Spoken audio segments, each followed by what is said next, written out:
সফর শেষে দেশে ফিরলেন প্রধানমন্ত্রী শেখ হাসিনা। বাংলাদেশ ভারত 10টি সমঝোতা স্মারক সই, তিস্তা ও গঙ্গা চুক্তি নিয়ে আলোচনার আশ্বাস মোদী। আওয়ামী লীগের 75তম প্রতিষ্ঠা বার্ষিকী কাল, বড় ধরনের শোডাউনের পরিকল্পনা, ভোট ভাতের অধিকার প্রতিষ্ঠা বড় অর্জন বললেন কাদের। পরিবার সহ দেশ ছাড়ার গুঞ্জন, হাজার কোটি টাকার মালিক রাজস্ব কর্মকর্তা মতিউরের, অঢেল সম্পদের মালিক প্রথম স্ত্রী ও তার সন্তানরাও। দেশের উত্তর ও পূর্বাঞ্চলে নামছে বন্যার পানি, বাড়ছে মানুষের ভোগান্তি। 25 জনের পর সারা দেশে ফের বৃষ্টির পূর্বাভাস আবহাওয়া অফিসের। এবং সুপার 8-এ টস জিতে ফিল্ডিং এ বাংলাদেশ, সেমির স্বপ্ন বাঁচাতে ভারতকে হারাতে মরিয়া টাইগাররা।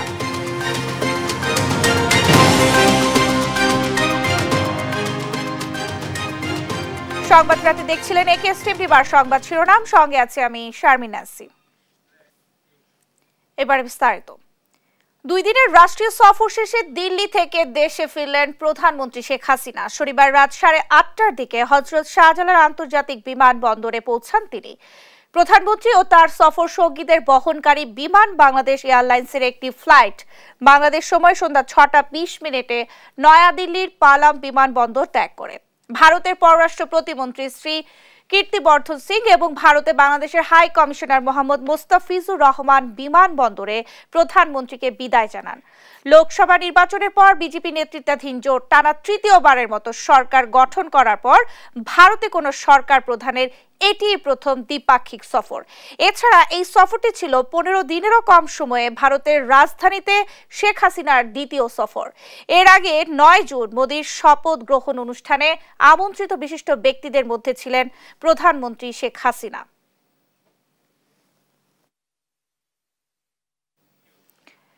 সুনীল, সবুজ অর্থনীতি, ডিজিটাল ইকোনমি, রেল যোগাযোগ সহ 10টি সমঝোতা স্মারক সই করেছে বাংলাদেশ ও ভারত। শনিবার দুপুরে নয়াদিল্লির হায়দ্রাবাদ হাউসে দুদেশের প্রধানমন্ত্রীর উপস্থিতিতে সমঝোতা সই হয়। যৌথ বিবৃতিতে নরেন্দ্র মোদী জানান, তিস্তা রক্ষা প্রকল্প নিয়ে আলোচনা করতে বাংলাদেশে আসবে ভারতীয় কারিগরি প্রতিনিধি দল। আলোচনা হবে গঙ্গা চুক্তি নবায়নেও। বিস্তারিত জান্নাতুল মোহনার প্রতিবেদনে। নয়াদিল্লির হায়দ্রাবাদ হাউসে প্রধানমন্ত্রী শেখ হাসিনা এবং ভারতের প্রধানমন্ত্রী নরেন্দ্র মোদীর একান্ত বৈঠকের পর দ্বিপক্ষীয় বৈঠক করে বাংলাদেশ ভারত। বৈঠক শেষে রেল সংযোগ সম্প্রসারণ, ডিজিটাল অংশীদারিত্ব, সবুজ অংশীদারিত্ব, সুনীল অর্থনীতি সহ 10টি সমঝোতা স্মারক সই করে দুদেশ। চুক্তি সইয়ের পর যৌথ বিবৃতি দেন 2 দেশের প্রধানমন্ত্রী। এ সময় গঙ্গা চুক্তি এবং তিস্তা রক্ষা প্রকল্প নিয়ে ভারত সরকারের সিদ্ধান্ত তুলে ধরেন নরেন্দ্র মোদী। गंगा रिवर ट्रीटी के रिन्यूअल के लिए टेक्निकल स्तर पर बातचीत शुरू करने का निर्णय लिया है। बांग्लादेश में तीस्ता नदी के संरक्षण एवं प्रबंधन पर बातचीत के लिए शीघ्र ही एक टेक्निकल टीम বাংলাদেশ का दौरा करेगी। সিরাজগঞ্জে কন্টেইনার ডিপো নির্মাণে সহায়তার কথা জানিয়ে তিনি বলেন, যোগাযোগ, বাণিজ্য এবং সমন্বয়কে গুরুত্ব দিচ্ছে ভারত বাংলাদেশ। সীমান্তে শান্তি নিশ্চিতের আশ্বাসও দেন মোদী। काउंटर टेररिज्म, कट्टरवाद और बॉर्डर के शांतिपूर्ण प्रबंधन पर अपनी सहभागिता को मजबूत करने का निश्चय किया है। যোগাযোগ ও আর্থসামাজিক উন্নয়নে সহযোগিতার জন্য ভারতের প্রধানমন্ত্রীকে ধন্যবাদ জানান প্রধানমন্ত্রী শেখ হাসিনা। আমাদের 2 দেশের বন্ধুত্বপূর্ণ সম্পর্ক রেখে আমাদের কর্মপদ্ধতি নির্দিষ্ট করে আমরা যদি এগিয়ে যাই, অবশ্যই এই সুনির্দিষ্ট লক্ষ্য আমরা অর্জন করতে সক্ষম হব। টেকসই ভবিষ্যৎ নিশ্চিতে 2 দেশের অভিন্ন অবস্থানের কথাও জানান তিনি। ডিজিটাল অংশীদারিত্ব, We agreed to have a shared vision for digital partnership and green partnership for a sustainable future. এসব 2টি সমন্বিত রূপকল্পকে সামনে রেখে কাজ করতে আমরা 2 পক্ষই সম্মত হয়েছি। বন্ধুত্বপূর্ণ সম্পর্ক এগিয়ে নিতে নরেন্দ্র মোদীকে বাংলাদেশ সফরের আমন্ত্রণ জানান প্রধানমন্ত্রী শেখ হাসিনা। জান্নাতুল মোহনা, দেশ টিভি, ঢাকা। এর আগে নয়াদিল্লিতে অনুষ্ঠিত হয়েছে শেখ হাসিনা নরেন্দ্র মোদী একান্ত বৈঠক। সকালে রাষ্ট্রপতি ভবনে গার্ড অব অনার শেষে মহাত্মা গান্ধীর প্রতি শ্রদ্ধা জানান প্রধানমন্ত্রী শেখ হাসিনা। ভারতের প্রধানমন্ত্রী নরেন্দ্র মোদীর আমন্ত্রণে শপথ অনুষ্ঠানে যোগ দেওয়ার 15 দিন ব্যবধানে 21 জন রাষ্ট্রীয় সফরে ভারত পৌঁছান প্রধানমন্ত্রী শেখ হাসিনা। সফরের দ্বিতীয় দিন শনিবার সকালে রাষ্ট্রপতি ভবনে প্রধানমন্ত্রী শেখ হাসিনাকে স্বাগত জানান প্রধানমন্ত্রী নরেন্দ্র মোদী। এ সময় সরকারের মন্ত্রী ও ঊর্ধ্বতন কর্মকর্তারা উপস্থিত ছিলেন। সেখানে প্রধানমন্ত্রীকে দেয়া হয় গার্ড অফ অনার। বর্ণাঢ্য রাষ্ট্রাচারে প্রধানমন্ত্রীকে রাষ্ট্রীয় সালাম জানায় সশস্ত্র বাহিনীর চৌকস জওয়ানরা। এরপর রীতি অনুযায়ী লাল গালিচায় হেঁটে গার্ড পরিদর্শন করেন শেখ হাসিনা। এরপর দিল্লির রাজঘাটে ভারতের জাতির পিতা মহাত্মা গান্ধীর প্রতি শ্রদ্ধা জানান তিনি। পরে পরিদর্শন বইয়ে স্বাক্ষর করেন প্রধানমন্ত্রী। বেলা 12:30টার দিকে হায়দ্রাবাদ হাউসে পৌঁছান প্রধানমন্ত্রী শেখ হাসিনা। সেখানে নরেন্দ্র মোদীর সঙ্গে তার একান্ত বৈঠক অনুষ্ঠিত হয়। জান্নাতুল মোহনা, দেশ টিভি, ঢাকা। আওয়ামী লীগের ৭৫তম প্রতিষ্ঠা বার্ষিকী আগামীকাল। দিনটিতে বড় ধরনের শোডাউন করবে দলটি। সোহরাওয়ার্দী উদ্যানে সমাবেশের জন্য দফায় দফায় বৈঠক করেছে ক্ষমতাসীনরা। বন্যা কবলিত এলাকা বাদে সারা দেশে প্রতিষ্ঠা বার্ষিকী উদযাপন করবে দলটি। সমাবেশে দিক নির্দেশনামূলক বক্তব্য দিবেন দলের সভাপতি প্রধানমন্ত্রী শেখ হাসিনা। তবে ঈদ পরবর্তী হওয়ায় জনস্রোত নিয়ে রয়েছে শঙ্কা। তৌফিক মাহমুদ মুন্নার রিপোর্ট। বাংলাদেশ আওয়ামী লীগ দেশের বৃহত্তম প্রাচীন ঐতিহ্যবাহী রাজনৈতিক দল। 23 জুন দলটির ৭৫তম প্রতিষ্ঠা বার্ষিকী। গেল ৭.৫ দশক ধরে আওয়ামী লীগের পথ চলা ছিল গৌরবোজ্জ্বল। বন্ধুর পথ পাড়ি দিয়ে টানা 4 বার সহ পঞ্চমবার ক্ষমতায় দলটি। শুধু ঢাকা শহর নয়, সারা দেশে ওয়ার্ড পর্যায়েও কর্মসূচি পালন করবে আওয়ামী লীগ। তবে কোনো ধরনের আলস্যতা থাকবে না এবারের প্রতিষ্ঠা বার্ষিকীতে। জাস্ট আফটার ঈদ এবং ঈদ ভ্যাকেশন, কোরবানির ঈদের সময় মানুষ আসলে ঢাকা থেকে বাইরে যায় বেশি, দেশে বাড়িতে যায়। তো সেই কারণে তো একটি ভিন্ন পরিস্থিতি আমাদেরকে মুখোমুখি হতেই হচ্ছে।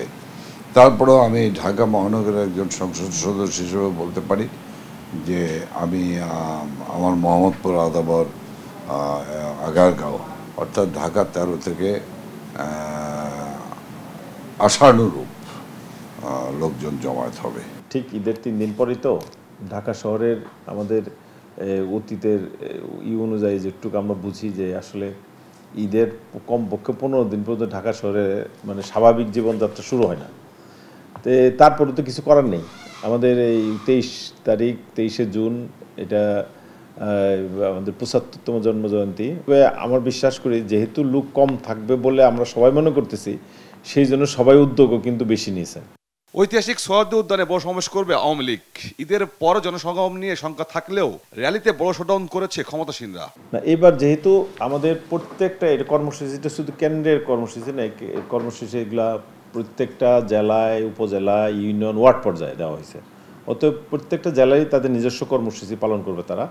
আমরা সেই কারণে ঢাকার কর্মসূচিতে শুধু ঢাকা মহানগর, উত্তর, দক্ষিণ এবং ঢাকা জেলা, এই 3টি জেলাকে আমরা সম্পৃক্ত করব। এবং এই প্রোগ্রামে কেন্দ্রীয় কর্মসূচির অংশ ছাড়াও ঢাকা মহানগর উত্তর তাদের নিজস্ব কর্মসূচি থাকবে, ঢাকা মহানগর দক্ষিণ তাদেরও নিজস্ব কর্মসূচি থাকবে এবং ঢাকা জেলারও তাদের নিজস্ব কর্মসূচি থাকবে অন্যদিন। আমরা জেলা পর্যায়ে, জেলা, উপজেলা, ওয়ার্ড, ইউনিয়ন পর্যায়ে আমরা এই আওয়ামী লীগের ৭৫ বছর এটি যারা আমরা আজকে পেলাম, এটি আমাদের সৌভাগ্য। আমরা হয়তো অনেকেই আজকের যারা অনেকে আওয়ামী লীগ আছেন তারা হয়তো 100 বছর, 100 বছর আর পালন করতে পারবো না। কাজে এই দিবসটাকে অত্যন্ত তাৎপর্যপূর্ণ, আনন্দঘন পরিবেশে পালন করার জন্য আমরা সকল জেলা, উপজেলা, ইউনিয়ন, ওয়ার্ড পর্যায়ে আমরা নির্দেশনা দিয়েছি। প্রতিষ্ঠা বার্ষিকীতে অংশ নিয়ে সরকারের উন্নয়ন অর্জন তুলে ধরতে নেতাকর্মীদের আহ্বান জানিয়েছেন নেতারা। তৌফিক মাহমুদ মুন্না, দেশ টিভি, ঢাকা। রাজনীতিকদের দুর্নীতিবাজ মানাতে 111 থেকে একটি মহল অপতৎপরতা চালিয়ে যাচ্ছে বলে মন্তব্য করেছেন আওয়ামী লীগ সাধারণ সম্পাদক ওবায়দুল কাদের। সৎ ব্যবসায়ীদের রাজনীতি করতে কোনো বাধা নেই জানিয়ে তিনি বলেন, অসৎ ব্যবসায়ীদের জন্য জিরো টলারেন্সে থাকবে আওয়ামী লীগ। প্রতিষ্ঠার ৭৫ বছরে সাম্প্রদায়িক শক্তি আওয়ামী লীগের কাছে এখনো বড় চ্যালেঞ্জ বলেও মন্তব্য করেন সাধারণ সম্পাদক। বিস্তারিত নিয়াজ মোর্শেদের প্রতিবেদনে। রাজধানীর সোহরাওয়ার্দী উদ্যানে প্রস্তুত মঞ্চ। এখানে রোববার অনুষ্ঠিত হবে আওয়ামী লীগের ৭৫তম প্রতিষ্ঠাবার্ষিকীর সমাবেশ। শনিবার সকালে মঞ্চ পরিদর্শন করেন দলের সাধারণ সম্পাদক ওবায়দুল কাদের সহ কেন্দ্রীয় নেতারা। পরে প্রতিষ্ঠার ৭৫ বছরে আওয়ামী লীগের নানা অর্জন ও চ্যালেঞ্জ তুলে ধরেন ওবায়দুল কাদের। বলেন, শেখ হাসিনার হাত ধরেই উন্নয়ন আর ভাত ও ভোটের অধিকার ফিরিয়ে আনা বড় অর্জন, আর বড় চ্যালেঞ্জ সাম্প্রদায়িক অপশক্তি। সবচেয়ে বড় অর্জন ভোট ও ভাতের অধিকার, এটা হলো শেখ হাসিনা বঙ্গবন্ধুর স্বাধীনতা। আমাদের বিজয়কে আমরা এখনো সুসংহত করতে পারিনি। সাম্প্রদায়িকতা বিজয়ের পথে সুসংহত করার পথে অন্তরায় হয়ে আছে।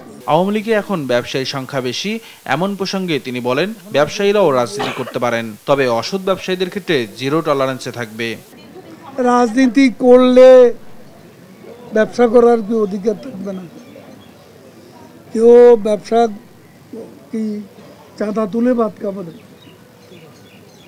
চাঁদা তুলে চলবে, চাঁদা তুলে ছেলে মেয়েকে চালাবে, পরিবার চালাবে, ব্যবসা করবে, তাতে আপত্তি কি? সৎ ব্যবসা করতে তো আপত্তি নেই। অসৎ ব্যবসায়ীদের বিরুদ্ধে আমাদের জিরো টলারেন্স।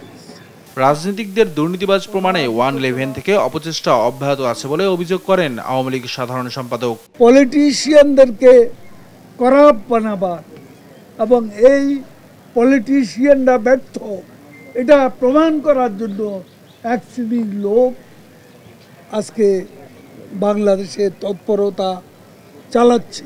নতুন প্রজন্ম আর নির্বাচনী ইশতেহার বাস্তবায়নই এবারের প্রতিষ্ঠাবার্ষিকীর বার্তা বলে জানান ওবায়দুল কাদের। নিয়াজ মোর্শেদ, দেশ টিভি, ঢাকা। রাজধানীর এভারকেয়ার হাসপাতালে ফের ভর্তি হওয়া বিএনপি চেয়ারপারসন বেগম খালেদা জিয়ার অবস্থা আশঙ্কাজনক। হঠাৎ করে শ্বাসকষ্ট বেড়ে যাওয়ায় বেগম জিয়াকে শুক্রবার দিবাগত রাত ৩টা ৫ তাকে হাসপাতালে নেওয়া হয়। দুপুরে হাসপাতালে এই তথ্য জানিয়েছেন বিএনপি মহাসচিব মির্জা ফখরুল ইসলাম আলমগীর। তিনি জানান, কাউকে ভেতরে যেতে দেয়া হচ্ছে না, বোর্ড মিটিং করে চিকিৎসকরা পরবর্তী ব্যবস্থা নেবেন। প্রথমে বেগম জিয়াকে করোনারি কেয়ার ইউনিট সিসিইউতে ভর্তি করা হয়, এরপর স্থানান্তর করা হয় আইসিইউতে।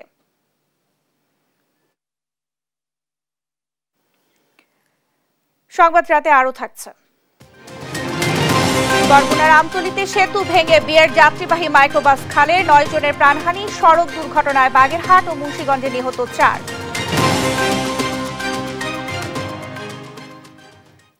এবার মিনিস্টার গুগল টিভি টি20 বিশ্বকাপ প্রসঙ্গ।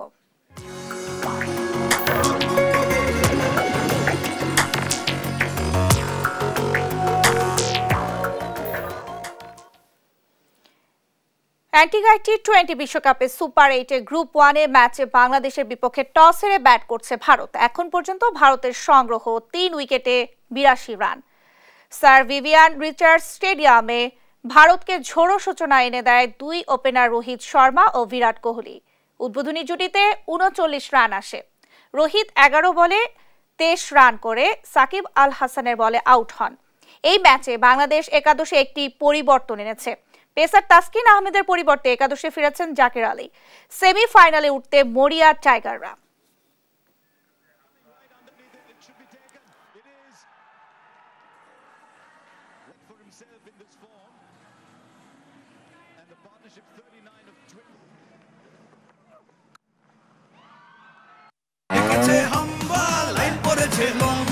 কি হয়েছে? মিনিস্টার ফ্রিজ কিনে হাম্বা জিতেছে। মিনিস্টার ফ্রিজ কিনুন, হাম্বা জিতুন, আরো আছে আকর্ষণীয় উপহার। পরিবার সহ আত্মগোপনে ছাগল কাণ্ডে আলোচনায় আসা 1000 কোটি টাকার মালিক রাজস্ব কর্মকর্তা মতিউর রহমান। গুঞ্জন উঠেছে বিদেশে পালিয়েছেন তারা। ছাগল কিনে দ্বিতীয় স্ত্রীর সন্তান ইফাদ আলোচনার জন্ম দিলেও অঢেল সম্পদের মালিক প্রথম স্ত্রী ও তার সন্তানরাও। আর মতিউর রহমান রাষ্ট্রায়ত্ত ব্যাংকের পরিচালক বলেও প্রমাণ মিলেছে দেশ টিভির অনুসন্ধানে। M A আজিমের report.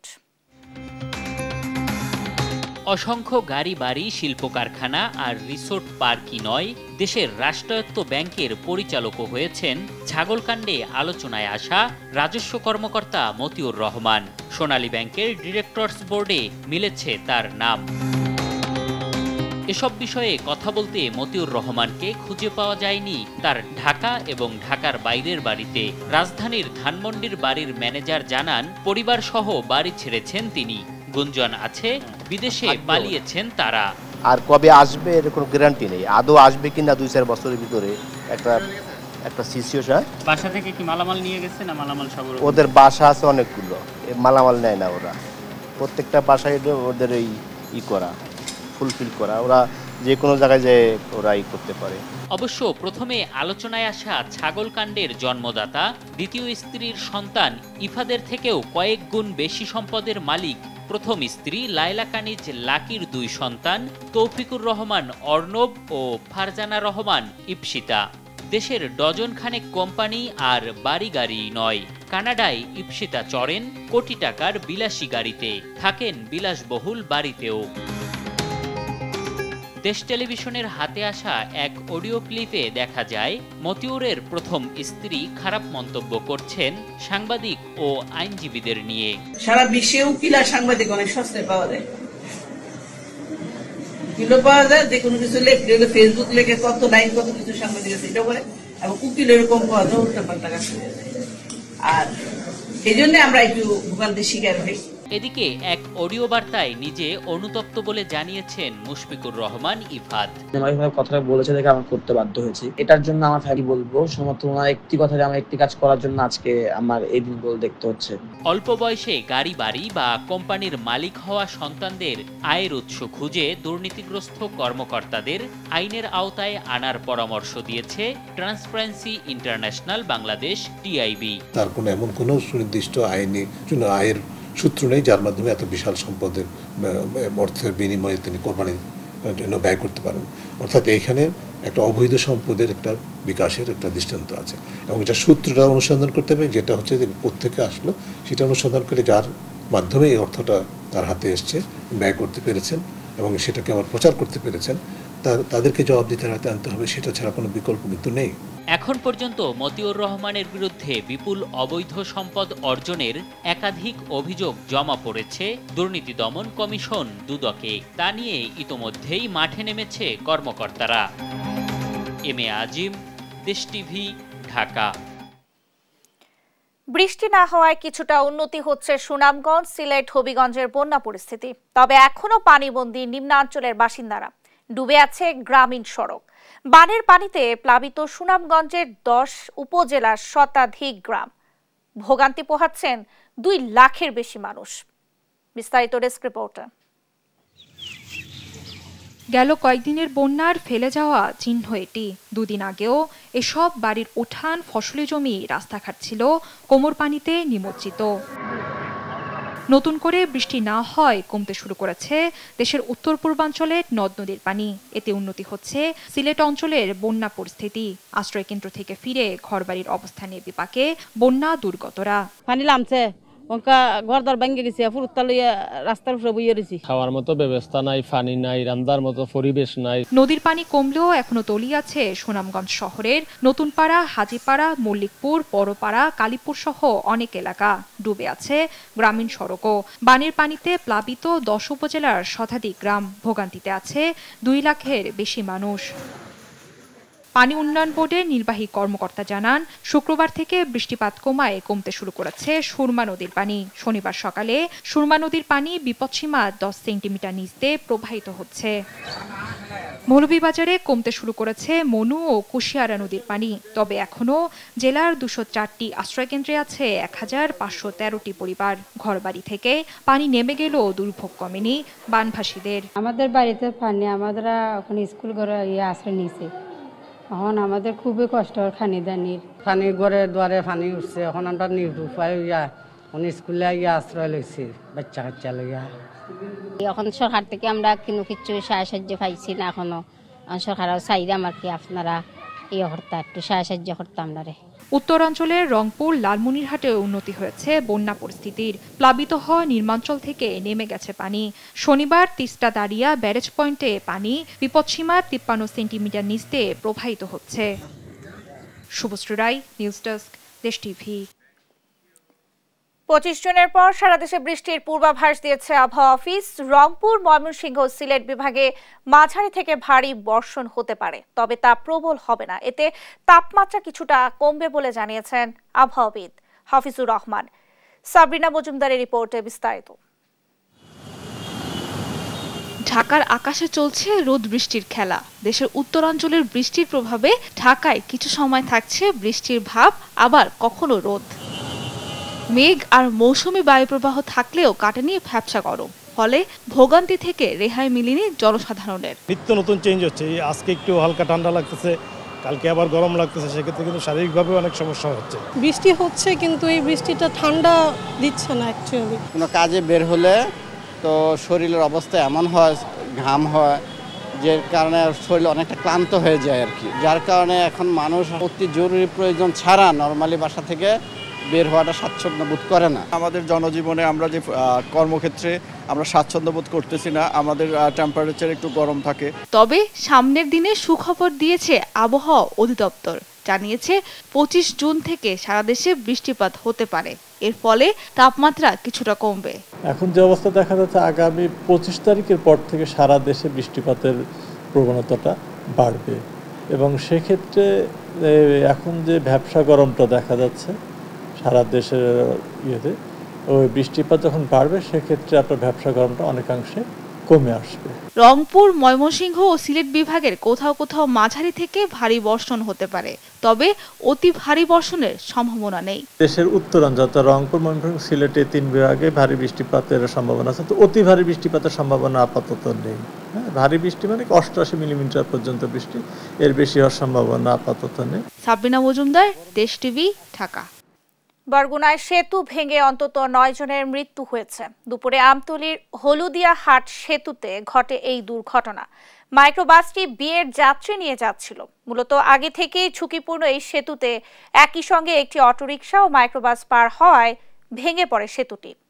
সহকর্মী রিয়াজ আহমেদ মুসার তথ্য ছবিতে আপনপুর ডেস্ক রিপোর্ট। মাদারীপুরের শিবচর থেকে মাইক্রোবাসে চেপে মনে আনন্দ নিয়েই বৌভাতের দাওয়াতে যাচ্ছিলেন বরগুনার আমতলীতে, কিন্তু নিমিষেই আনন্দ পরিণত হলো শোকে। শনিবার দুপুর 2টার দিকে মাইক্রোবাসটি উঠে পড়ে হলদিয়া ও চাওড়া ইউনিয়নের ঝুঁকিপূর্ণ সংযোগ সেতুতে। মাঝামাঝি আসার পরই ভেঙে পড়ে সেতুটি। এতে সেতুতে থাকা এক অটোরিকশা ও মাইক্রোবাসটি পড়ে যায় খালে। মাইক্রোবাসের চালক ও অটোরিকশার যাত্রীরা বের হতে পারলেও আটকা পড়ে মাইক্রোবাসের ভেতরে থাকা 17 জন যাত্রী, যাদের মধ্যে 9 জনের মরদেহ উদ্ধার করে ফায়ার সার্ভিস ও স্থানীয়রা।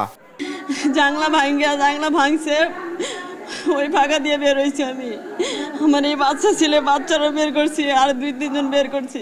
ড্রাইভারে বলছি কি, যখন ভাঙা পড়ে আমি তখনই বলছি, ভাই আপনার লক খুলে দেন, 2 জনের ডালা আমি ছুটে দেই, তখন ও আস্তে আস্তে ডুবতেছে।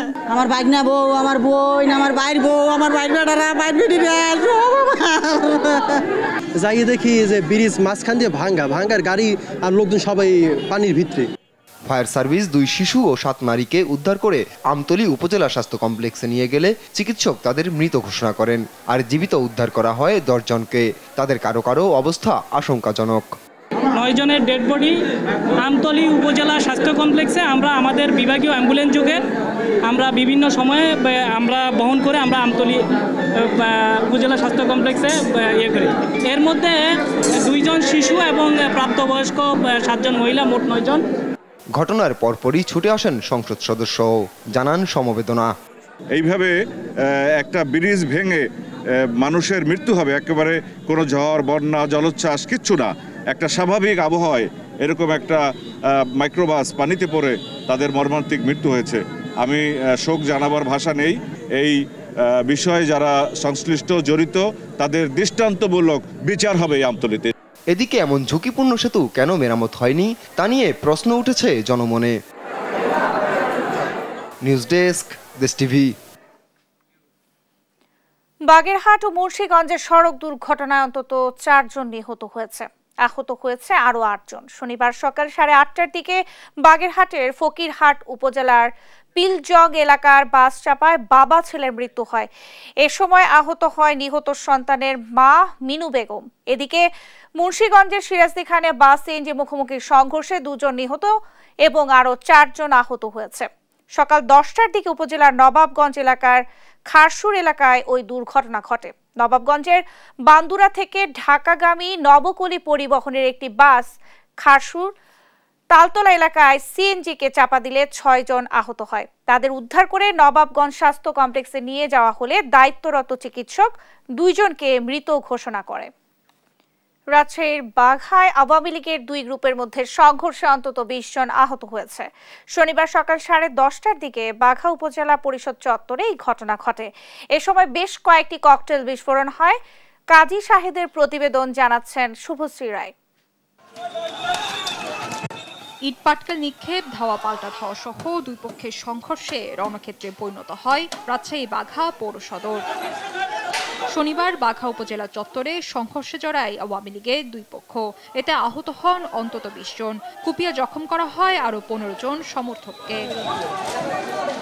স্থানীয়রা জানান, বাঘা পৌর মেয়র আক্কাস আলীর দুর্নীতি, স্বজনপ্রীতি ও স্বেচ্ছাচারী কর্মকাণ্ডের প্রতিবাদে মানববন্ধনে ডাক দেয় স্থানীয় এমপি শাহরিয়ার আলম গ্রুপের নেতাকর্মীরা। অপরপক্ষ আক্কাস আলী গ্রুপের নেতাকর্মীরা সাব রেজিস্ট্রি অফিসের দলিল লেখক সমিতির নামে জমি ক্রেতার কাছে জোরপূর্বক অতিরিক্ত টাকা আদায়ের প্রতিবাদে বিক্ষোভ মিছিল ও সমাবেশে ডাক দেয়। উপজেলা পরিষদের সামনে 2 পক্ষ মুখোমুখি হলে সংঘর্ষ বাধে।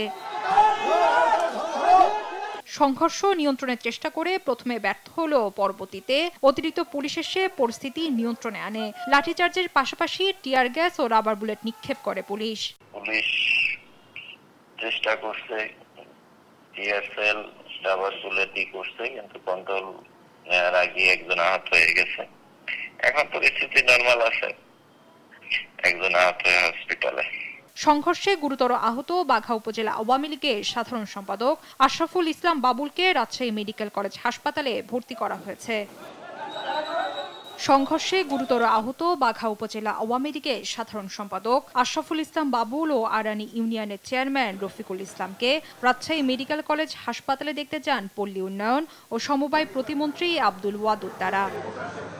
এ সময় তিনি বলেন, দলের নাম ব্যবহার করে যারা এমন সন্ত্রাসী হামলা চালিয়েছে তাদের বিরুদ্ধে আইনানুগ ও সাংগঠনিক ব্যবস্থা নেওয়া হবে। কতিপয় সন্ত্রাসী যে দলেরই হোক আর যে মতেরই আর যে পথেরই হোক, এটি একটি নৃশংস কাজ। আমাদের দলীয় কোনো সন্ত্রাসী অথবা এর সাথে যুক্ত থাকলে তাদের নিঃসন্দেহে আমরা ব্যবস্থা নেব। নিউজ ডেস্ক, দেশ টিভি।